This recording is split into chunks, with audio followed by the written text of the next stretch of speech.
I'd worry. People age 60 and above in this country may not be in a good situation, as they must be financially well off enough to sustain themselves for the next 35 years, taking into account the increasing inflation, fuel prices, and medical costs. The baby boomer generation has achieved a lot, but unless they embrace the information age during their middle age, they could have been left behind in many ways. I would become very serious about thinking about the future. You may be thinking, but we've always done that, which is most likely true. It's just that the future has changed dramatically from what it was a few decades ago. Having said that, and keeping in mind what Robert has suggested, I have to say that renewed diligence is of utmost importance. Starting over isn't always easy, but if you see it as a challenge that you are more than capable of meeting, you've already done half the work. It is beneficial to remember that there will be people in worse predicaments than our own. You may be going through a difficult time, but it is not a complete disaster. My blip versus catastrophe theory is useful to keep things in perspective and maintain your sanity. A good way to look at the current situation is that you have already lived for 60 years, which is a great accomplishment. Wisdom accompanies experience, so you've got an advantage right there. Your strategy will have to include seeing the future from a different perspective now as compared with when you were 20 or 25 years old.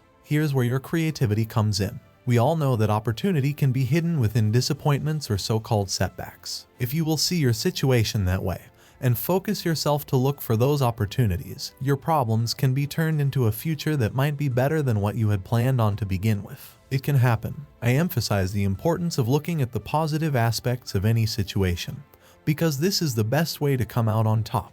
For instance, I knew of a couple who had gone through a difficult time in their early 60s when they had lost their business. This was a huge setback for them, as the business had been their life's work and their retirement. In order to move on, they decided to go back to a ski resort they had frequented in the past, both in the winter and summer months. This allowed them to make the best of their situation and find joy in a place that had once brought them a lot of happiness. The couple had always dreamed of retiring in this area, and their stay at the same inn they had stayed in before brought them a sense of peace. As they discussed their future, an unexpected opportunity presented itself. The inn's owners had to leave town due to a family emergency, and they asked the couple if they would take care of the place in exchange for a free stay. The couple was thrilled to take on the responsibility, and it gave them a chance to turn their lives around. The couple agreed to do so, and long story short, they were asked to stay on as full-time managers and eventually bought the inn for themselves. They wound up with a new business that they loved, and they were living where they'd hoped to retire. This was better than what they had planned on, and they had great financial success as well. This is just one example of how opportunity can be found in moments of disappointment. There are countless stories like this, and there is no reason why yours cannot be one of them. It was a wise decision for the couple to go to a place they had enjoyed in the past, as it was full of positive memories which allowed them to approach the situation with a positive outlook. This is an important lesson to remember. Even when things look grim, there is always a chance to turn things around, and a positive attitude can make all the difference. If you have a place that brings you joy and fond memories, it could be worth considering in the future. Ask yourself why you like this place and what qualities it has that you appreciate. It could be something obvious like its beauty or its romantic atmosphere, or it could represent something more profound.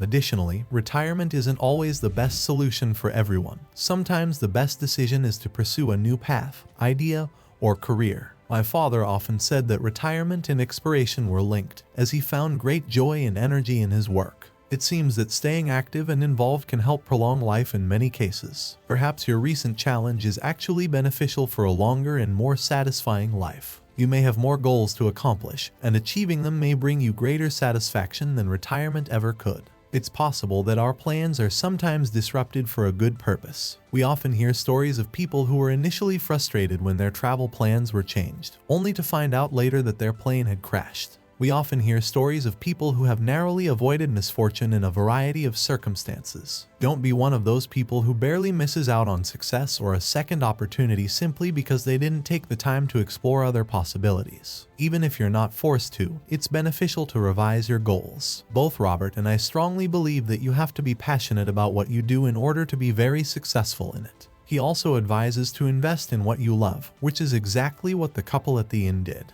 They had the foresight to visit a place that made them feel strong and empowered, and it paid off for them. That's following your own advice. If you are a baby boomer who is not well off at the moment, be grateful for the life you have lived, and recognize that life still has a lot of amazing experiences to offer. Don't think less of yourself or your potential. No matter if you are 6 or 60, there are still plenty of great opportunities available. The good life will not end until you stop believing in it. I'd like to give you a statement from Steve Forbes that says it all. Steve wrote this a few years ago in his book A New Birth of Freedom, and it remains insightful and pertinent.